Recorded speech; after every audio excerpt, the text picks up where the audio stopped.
ദൈവം നോഹയെ ഒരു വലിയ ജലപ്രളയത്തിൽ നിന്ന് സംരക്ഷിച്ചു.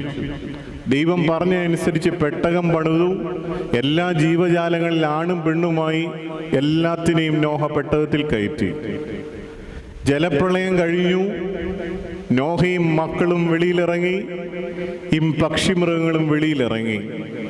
നന്ദി സൂചകമായി നോഹ ദൈവത്തിനൊരു ബലി കഴിച്ചു.